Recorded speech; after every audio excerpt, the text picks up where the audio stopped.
Sneaky and Smoothie Yep. against Altec and Adrian. This is probably the closest of all the lanes for me. Yeah. I think Altec and Adrian have been wildly impressive after being like a mishmash bot lane after big leaves, like special leaves, Laud leaves, or got kicked or whatever happened. But when you look at these supports, specifically Smoothie and Adrian, they're both incredible playmakers. They get involved a lot more than a lot of supports do, and they will supply a lot of vision. Adrian leads the league in wards per minute. And I think that's a big reason as to why Dignitas doesn't suck at Baron anymore, because Adrian actually puts the wards around. Yeah, they put vision around it, and they understand where guys are going to come from and just how to secure it. Do we turn? Do we finish it? So I think Adrian's done a lot to keep this team their head above water, especially when it comes to that Baron buff. And then Smoothie, with his Alistar and Taric picks lately, has looked fantastic as well. Yeah, his Taric really been impressive. And obviously he's one of the, if not the only, vocal leader on C9, just kind of directing traffic throughout that whole team. But yeah, this bot lane, it's almost a toss-up. I mean, Sneaky and Smoothie have kind of been up and down, all split. At times they've looked like one of, if not the best bot lane in the LCS, and then a couple weeks you're like, oh God, what is happening? Sneaky's getting caught out, getting ganked when he shouldn't really be getting ganked, and really just losing some 2v2s to teams they shouldn't lose 2v2s to. So I think just because of a bit of the inconsistency, I might give a slight edge to the Dig bot lane, but I mean, it's like 51-49. It's pretty even between these two, and it's going to be interesting to see how much the junglers favor going down there. Yeah, it's going to be very polarizing depending on how much jungler pays attention to that bot lane, or if one guy goes top, one guy goes bottom. But yeah, I think one gank is going to really turn the tides in that bot lane. Yeah. Whoever gets the edge, going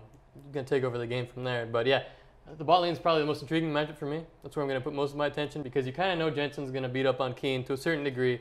For Keen, he just has to survive and get through it without giving up any kills.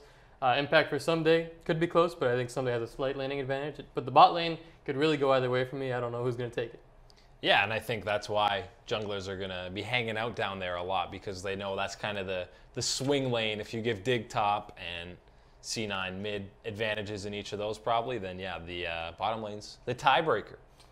So it's close is what we've been saying. I do think this is a close series. I think it goes to, I'm probably only going to say 4, even though I could see it going 5 in favor of Cloud9.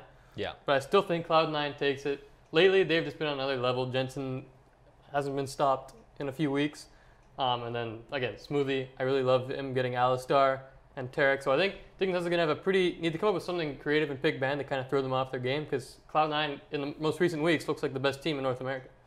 Yeah, I think this has the potential to be a close series, but I think it actually ends up not being that close. I think C9 wins it pretty convincingly, maybe in 4 games as well, but I think at least 2 of those games are pretty one-sided towards Cloud9. I mean, they've won 6 series in a row. They've really shown that they've gotten back on track. Yeah, and a lot of these lower-seeded teams that they should be beating, so it's not that crazy that they're beating them, but they're absolutely demolishing them, 2-0ing them, sub-30-minute games. They've really seemed to be back on track, and especially with Impact showing a bit more consistency in that top lane. The only way I see it kind of getting thrown off is if they do try and sub in Ray and try and do something clever, and then that kind of throws off their whole game plan. But I think they'll be okay.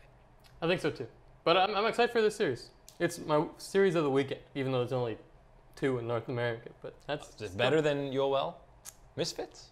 Yes. Are you including that might be more entertaining. Oh, okay. Because it's going to be bloody team fight after bloody team fight. But when it comes to watching C9 like probably systematically take down Dignitas, it'll be close. But like we mentioned a couple weeks ago, when C9 faced Dignitas, it was smashes back and forth. I think Dig smashed game 1, and then C9 smashed the last 2, and they were all like under 30 wins. Yeah, like that's what again was impressive with a lot of the games C9 was winning. It was they get an advantage, they completely snowball that into a Baron or a bunch of towers, and then the game is over pretty quickly after the opposing team makes a mistake or they win a team fight or something like that. Yeah, very systematic.